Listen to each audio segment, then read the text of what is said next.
Siapa? Namanya Yehohanan. Pada tahun 36 Masehi. Pakunya tembus bukan di sini, di sini. Lalu ditumit. Yesus ketika roboh itu, Roboh. kemudian digantikan oleh Simon. Iya. Saya nggak tahu Simon ini tiba-tiba lewat atau gimana, Ustaz? Tiba-tiba suruh ganti, kamu ganti. Iya. Nah, akhirnya dia ganti bawa salib itu. Iya. Dia pikul salib itu. Pertanyaan saya, kemana Yesus? Nah itu, saya juga tanya kemana dia? Jangan-jangan yang disalib itu apakah Simon ini? Bisa jadi. Lalu siapa yang disalib itu? Walakin syubbiha lahum. Ada orang yang diserupakan namanya. Dia adalah Yudas Iskariot yang disogok pakai uang emas untuk menunjukkan tempat persembunyian. Pertanyaan Saya jawab berdasarkan tafsir Ibnu Katsir. Ketika Isa dikepung di sebuah rumah dengan kaum Hawariyun, 12 sahabat. Ini tafsir Ibnu Katsir loh, bukan qala Munzir. Ya. Keliling sudah pasukan Romawi. Yahudi itu penakut sebenarnya, Mas. Dia memanfaatkan Romawi untuk membunuh Yesus Isa al-Masih ketika itu. Apa kata Isa? Ini 6 kiri 6 kanan keliling dia. Sahabatku, siapa yang bersedia wajahnya wajahnya diripkan dengan wajahku?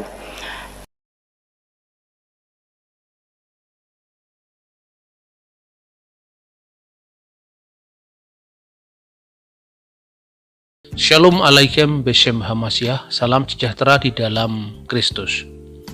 Biasanya dalam perbincangan Islam Kristen, khususnya pada saat menjelang atau pada waktu Paskah itu, masalah klasik yang sering muncul dalam perdebatan kedua agama adalah kepastian penyaliban Yesus Kristus.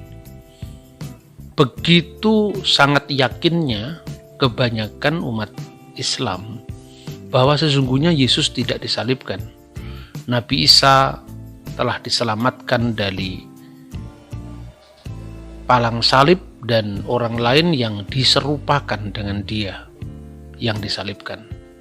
Berbagai tafsir menyebut itu adalah Yudas Iskariot, seperti misalnya disebutkan dalam tafsir Muqatil bin Sulaiman, tetapi juga ada yang menteorikan Sergius atau Sargis dan lain sebagainya. Artinya bahwa ketika Al-Quran meragukan dalam tanda kutip peristiwa penyaliban Kristus dengan dalil yang disebutkan dalam surah An-Nisa ayat 157 dengan penyangkalan seolah-olah, yaitu yang ditafsirkan dalam tafsir-tafsir pada umumnya, ma qataluhu wa ma salabuhu walakin syubiha lahum. Padahal mereka tidak membunuhnya dan tidak pula mereka menyalibnya, tetapi yang disamarkan bagi mereka. Kita tidak mempersoalkan soal penafsiran Islam karena ini adalah ranah agama lain, bukan iman Kristen.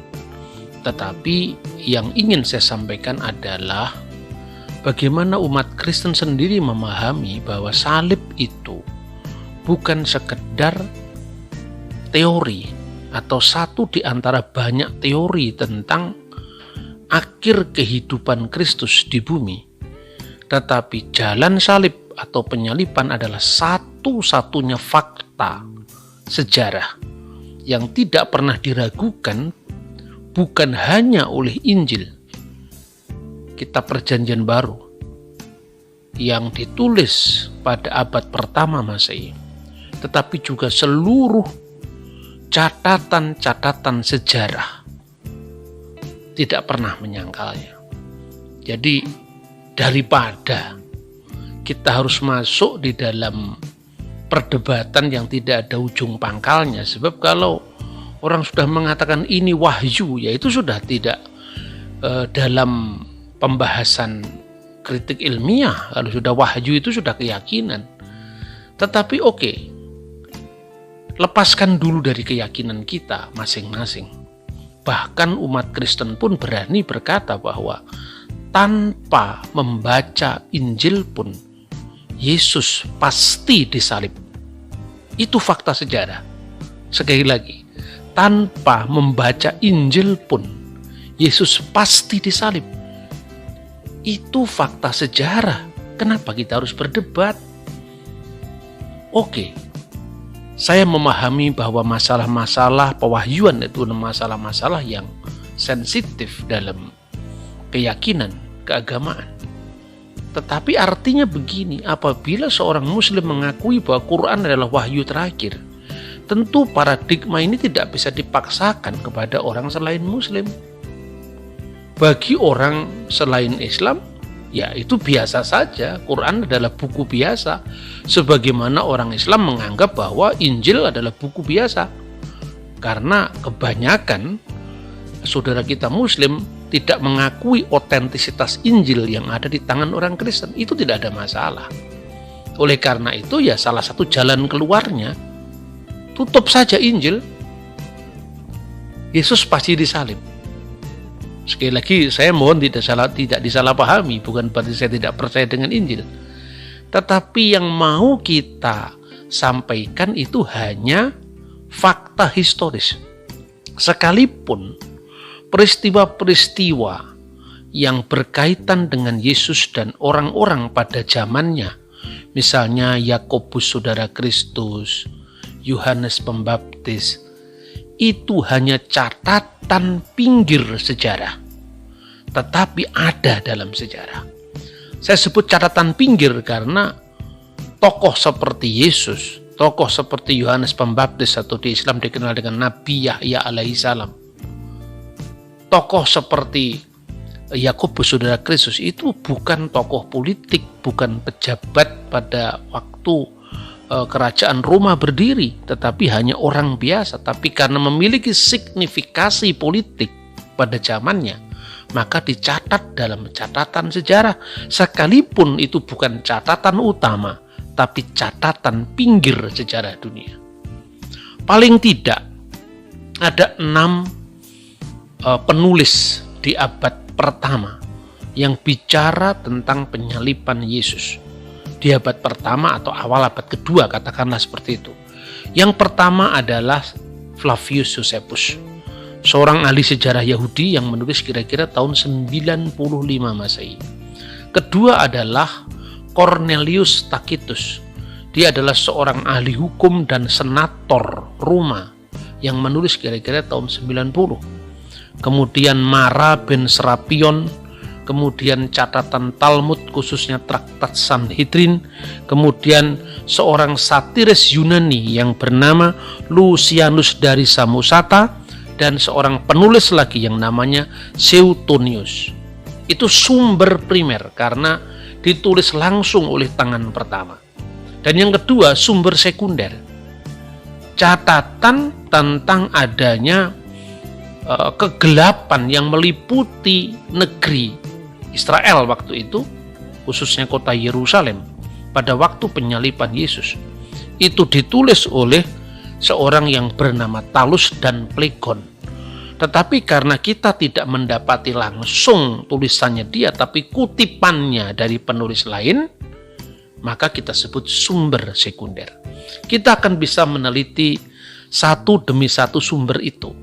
Yang pertama adalah tulisan Flavius Josephus yang berjudul Sejarah Kuno Bangsa Yahudi. Ini terbitan dari Loeb Classical Library yang ditulis di dalam bahasa Yunani berdampingan dengan bahasa Inggris terjemahannya. Nah, buku ini merupakan salah satu terbitan naskah-naskah klasik yang bisa dengan mudah diakses dan dicari ya. Dalam buku ke-18, chapter ketiga, ya, Josephus itu kira-kira menulis seperti ini. Kalau diterjemahkan, pada zaman itu tampillah Yesus, seorang yang bijaksana, jika boleh disebut manusia, katanya. Dia melakukan perbuatan-perbuatan ajaib dan menjadi guru bagi mereka yang gemar mencari berbagai kebenaran. Dia mengumpulkan para pengikutnya dari kalangan Yahudi dan non-Yahudi. Dia adalah Kristus. Pilatus telah menjatuhkan hukuman mati di kayu salib kepadanya atas desakan para pemimpin agama kita, maksudnya orang-orang Yahudi.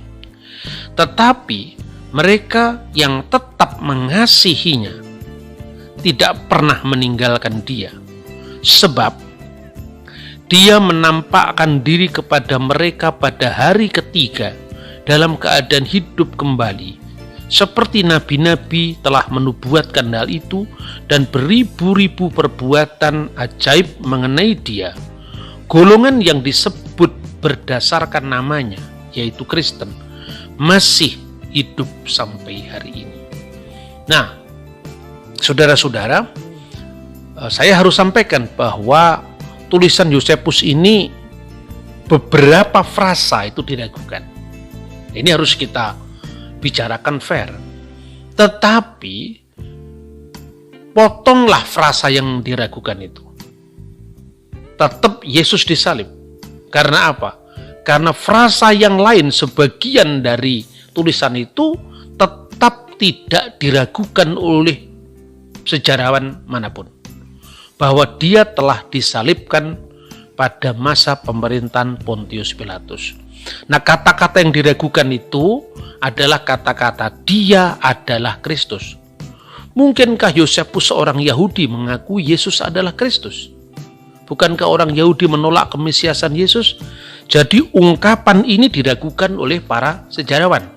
Ungkapan ini tertulis di dalam naskah Yunani ini adalah Ho Christos autos in. Ho Christos autos in, dia adalah Kristus. Kemudian pada tahun 1971, seorang yang bernama Ribka Dukar dari Hebrew University, dan artikelnya itu dimuat dalam sebuah publikasi yang berjudul An Arabic Version of the Testimonium Flavianum and its Implication. Dia menemukan ada naskah Arab, terjemahan dari Abba Agabius, ya, dalam bukunya yang berjudul Kitabul Unwan, yang memuat versi Arab dari karya Yosefus ini. Dan versi Arab itu merupakan terjemahan dari bahasa aslinya, yaitu bahasa Aramaik. Nah, menariknya dalam temuan ini bahwa naskah-naskah yang diragukan oleh para ahli modern itu tidak terdapat di sana. Nah, salah satunya adalah ungkapan Ho Christos autos in. Dalam naskah Aramaik itu disebutkan dengan kata lain, mungkin saja dia adalah Mesias. Lalu diterjemahkan dalam bahasa Arab, fala alla huwal masih. Mungkin saja dia adalah Mesias. Nah, lalu yang kedua, catatan panjang yang di bawahnya, sebab itu ia menampakkan diri kepada mereka pada hari ketiga dalam keadaan hidup kembali, seperti nabi-nabi telah menubuatkan hal itu, dan beribu-ribu perbuatan ajaib mengenai dia.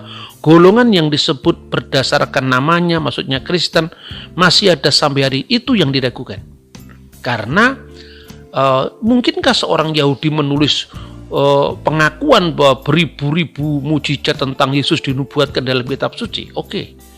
Tetapi teks itu tidak ada di dalam teks yang lebih singkat, yang para ahli mengakui keakuratannya. Jadi setelah dipotong dengan teks-teks yang dianggap meragukan, dan saya kira itu terjadi pada tulisan kuno manapun, tapi substansi daripada kesaksian Yosefus tidak pernah terkurangi.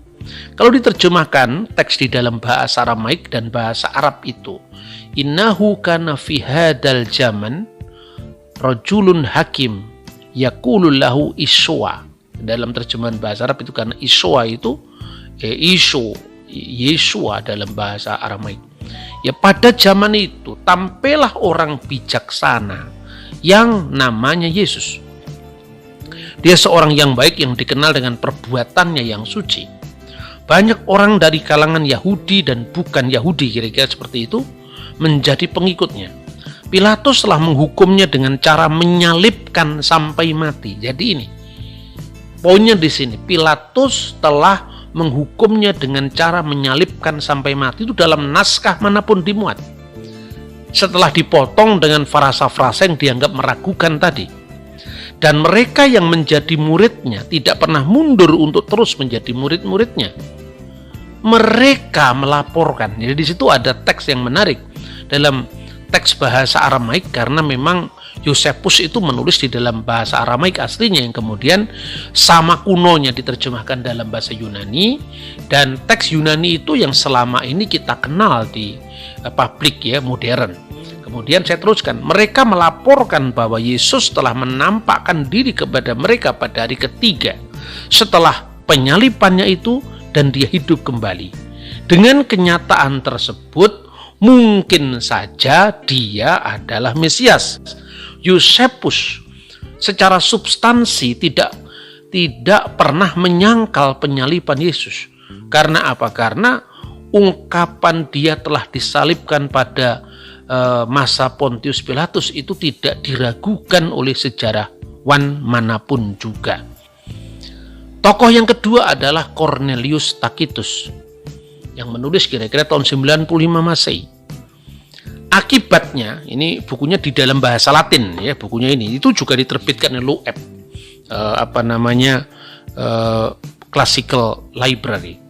Akibatnya, katanya penulis ini mencatat, untuk menghentikan desas-desus itu, maksudnya desas-desus Nero tentang Kaisar Nero, mengalihkan tuduhan kepada orang-orang yang memang dibenci oleh orang Roma karena kejahatannya yang di kalangan rakyat disebut orang-orang Kristen, Christianos ya, Vulgus Christianos apelabat. Lalu ditulis auctor nominis ius Christus tibero imperitante per procuratorem Pontium Pilatum supplicio adfectus erat. Jadi Kristus, dari siapa nama itu memiliki asal usul, karena Kristiani itu menjadi asal kata dari Kristus ya karena pengikut Kristus telah dihukum mati pada masa pemerintahan Kaisar Tiberius di tangan prokurator kita Pontius Pilatus. Tetapi tahayul yang merusak itu telah mereda sementara waktu. Muncul kembali bukan hanya di Yudea sumber pertama kejahatan, tetapi bahkan di Roma tempat tujuan segala perkara yang buruk dan menjijikan. Itu terkait waktu itu terjadi pembakaran kota Roma. Penangkapan terhadap mereka pertama kali dibuat dari mereka yang mengaku bersalah. Lalu berdasarkan informasi mereka diperberat hukumannya. Tidak sebanding dengan membakar kota Roma seperti kebencian terhadap umat manusia. Nah, ini catatan ini jelas sekali mengatakan bahwa orang Kristen menjadi korban politik ya. Dengan kata Kristus itulah nama Kristen berasal, dan pemimpinnya yaitu Yesus telah dihukum mati pada masa pemerintahan Tiberius Kaisar, dan prokuratornya waktu itu di Yudea adalah Pontius Pilatus. Seorang filosof Stoa yang tinggal di Antioquia kira-kira tahun 73 Masehi. Dia juga menulis ya, naskahnya itu kira-kira eksis sampai sekarang di dalam bahasa Aramaik. Kalau diterjemahkan kira-kira bunyinya seperti ini. Keuntungan apa yang diperoleh orang-orang Athena dengan membunuh Sokrates? Bencana kelaparan dan wabah penyakit menimpa mereka sebagai hukuman atas kejahatan mereka. Keuntungan apa yang diperoleh orang-orang di Samos dengan membakar Pitagoras? Dalam sekejap tanah mereka diliputi oleh pasir. Keuntungan apa yang diperoleh orang-orang Yahudi dengan membunuh raja mereka yang bijaksana? Tidak lama setelah itu kerajaan mereka dihancurkan. Allah telah membalas kematian ketiga orang bijaksana itu dengan adil. Orang Athena mati kelaparan, orang-orang Samos ditelan samudra, orang Yahudi kalah perang dan terusir dari tanah airnya, terpencar ke seluruh dunia. Tetapi Sokrates tidak binasa, dia hidup dalam ajaran Plato. Pythagoras tidak binasa, dia hidup dalam patung Hera. Begitu pula sang raja bijaksana itu tidak binasa, melainkan hidup dari ajaran yang diberikannya. Perhatikan, kematian Kristus disamakan dengan kematian Pythagoras dan Plato dan tidak diakui kebangkitannya. Tetapi kematiannya diakui. Jadi artinya bahwa kematian Kristus itu fakta sejarah yang real, yang tidak bisa dikalahkan hanya karena penafsiran umat Islam setelah munculnya kitab suci Al-Quran. Saya kira itu kesewenang-wenangan terhadap sejarah, dan saya yakin Tuhan tidak akan melakukan itu. Kita lanjutkan. Bagaimana dengan pihak Yahudi yang menyalibkan Yesus sendiri? Ternyata catatannya juga ada.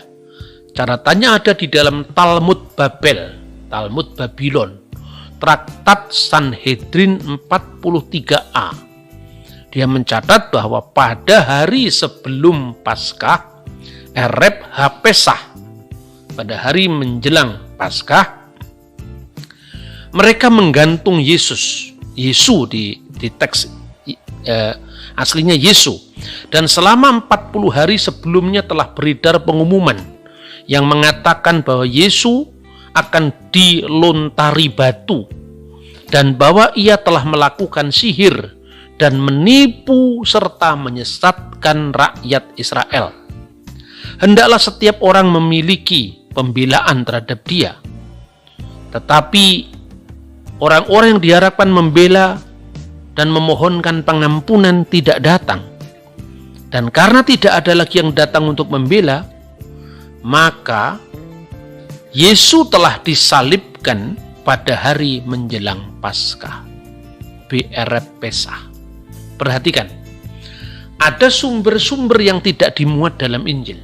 Itu artinya bahwa Talmud tidak tergantung dari informasi Injil.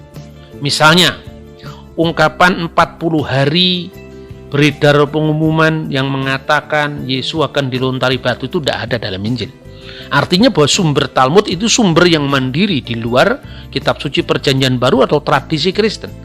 Katakanlah ini adalah catatan dari orang-orang yang memusuhi Kristiani, yaitu catatan orang Yahudi. Ungkapan akan dilontari batu karena menurut hukum saat itu, ya, di negara-negara jajahan Roma itu berlaku yang disebut ius gentium, hukum bangsa-bangsa. Dan bagi seorang kriminal, entah itu siapa, tapi di mata orang Roma, Yesus itu adalah kriminal. Itu matinya disalib. Tetapi apabila dia dihukum secara Yahudi, hukum Taurat, putusan Sanhedrin, dilontari batu karena dianggap menghujat Allah. Dan seperti itu. Tetapi karena kasusnya dilimpahkan kepada Roma, maka Yesus tidak lagi dilontari batu, tetapi digantung. Nah, kata salib stauro tidak ada dalam teks Yahudi. Yang ada adalah digantung. Maka Yesus disebut hatalui, dia yang digantung. Ini secara pasti mendokumentasikan fakta bahwa Yesus disalib. Dan ini dicatat oleh orang Yahudi sendiri. Saya yakin ketika orang Yahudi di saat lahirnya Islam mengatakan bahwa mereka telah membunuh Al-Masih Isa putra Maryam. Wa qaulihim inna qatalnal masih, kami telah membunuh Al-Masih putra Maryam, Rasul Allah itu menunjukkan bahwa apa? Bahwa sesungguhnya fakta penyaliban itu tidak bisa disangkal karena itu fakta sejarah. Kemudian Suetonius itu menulis buku yang berjudul The Life of the 12 Caesar. Buku ini sudah diterjemahkan dalam bahasa Indonesia. Ya, ditulis kira-kira tahun 120 Masehi. Di mana di sana disebutkan bahwa karena orang-orang Yahudi terus-menerus membuat gangguan atas dorongan Kristus, ia mengusir mereka dari Roma. Artinya setelah zaman Kristen, atas dorongan ajaran Kristus itu orang Yahudi telah mengusir mereka dari Roma. Kemudian hukuman juga diberlakukan bagi mereka, yaitu orang Kristen, ritus baru yang bersifat tahayul. Itu menunjukkan bahwa itu adalah sumber sejarah yang mandiri, yang tidak merupakan salinan dari sumber sejarah Kristen, karena dia menceritakan penyaliban, menceritakan kasusnya Yesus yang disalib itu dalam perspektif dan bahasa mereka sendiri-sendiri. Lalu Plinius Secundus, ya, Pliny the Younger, dia menulis dalam bukunya Epistula bab 10 ya 96. Bagaimanapun mereka menegaskan bahwa seluruh kekeliruan mereka ialah, ini kekeliruan orang Kristen yang di mata orang Roma harus diwaspadai. Mereka biasa berkumpul setiap menjelang fajar pada hari yang telah ditetapkan, ketika secara bergantian mereka menyanyikan bait-bait himne kepada Kristus seperti kepada dewa. Jadi di situ kan bait-bait himne kepada Kristus, pemujaan kepada Kristus, itu menunjukkan adanya fakta bahwa orang Kristen telah memuja Kristus seperti mereka memuja kuasi Deu, seperti mereka memuja dewa. Itu kira-kira seperti itu.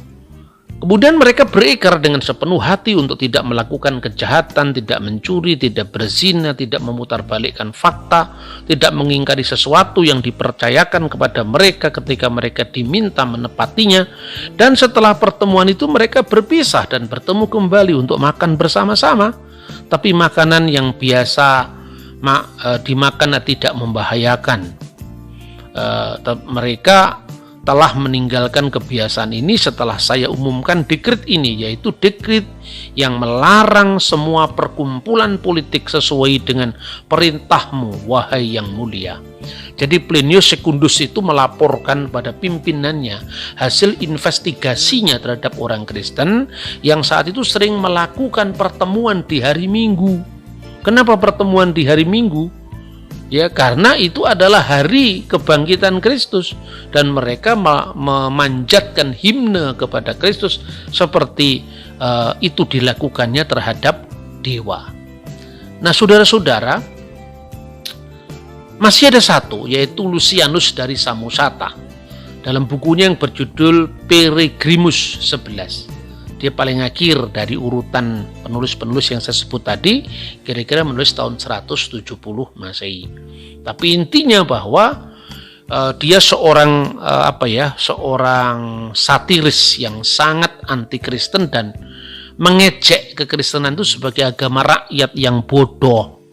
Di mana di situ dengan sangat keras dia mengatakan bahwa orang Kristen itu, kaum Kristen itu seperti kamu tahu menyembah seorang pria. Sampai hari ini tokoh terkemuka yang memperkenalkan ritus baru, penyembahan baru yang disalibkan karena alasan itu. Akhirnya Proteus ditangkap dan dijebloskan ke dalam penjara. Katanya seperti itu. Jadi tokoh yang yang dibahas di dalam tulisan Lucianus itu. Semua data sejarah ini adalah data sejarah primer yang ditulis oleh orang-orang bukan Kristen yang sejaman. Paling akhir tahun 170, ada yang 120, ada yang tahun 73, jadi 3 tahun setelah runtuhnya Baitul Maqdis, Beit Hamikdas, rumah suci di Yerusalem, mereka menulis tentang fakta orang Yahudi membunuh raja mereka yang bijaksana. Dan itu mengingatkan inskripsi di atas salib yang ditulis di perbatasan kota, di gerbang perbatasan kota Yerusalem, supaya orang-orang luar yang datang ke Yerusalem menjadi jera karena penyaliban itu. Dan itu dituliskan menurut catatan Injil dalam 3 bahasa, yaitu bahasa Yunani, bahasa Ibrani, dan bahasa Latin.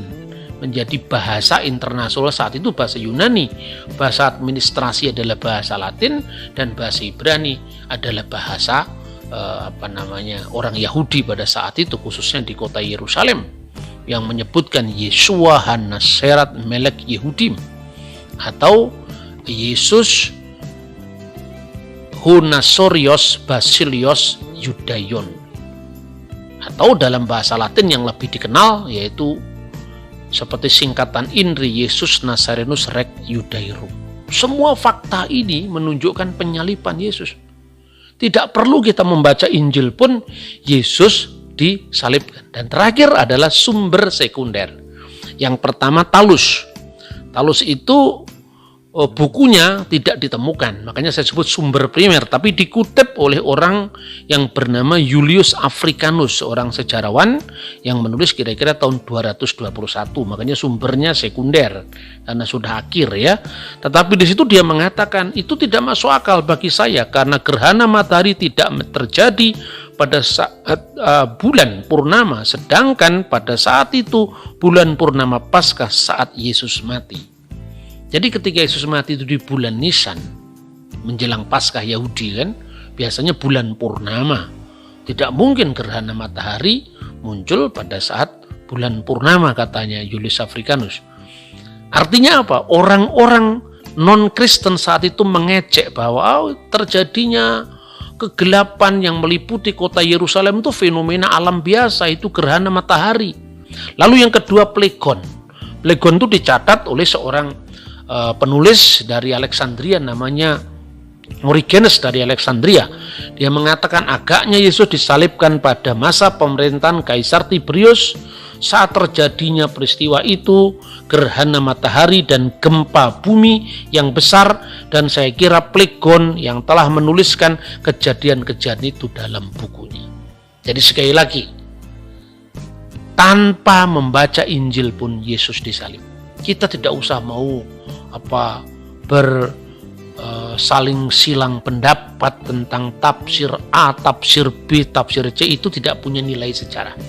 Karena semua sejarah baik primer maupun sekunder pada masa yang sama dan berdekatan itu mengatakan Yesus telah disalibkan dan mendasari kredo gereja yang menderita di bawah pemerintahan Pontius Pilatus, mati dan disalibkan.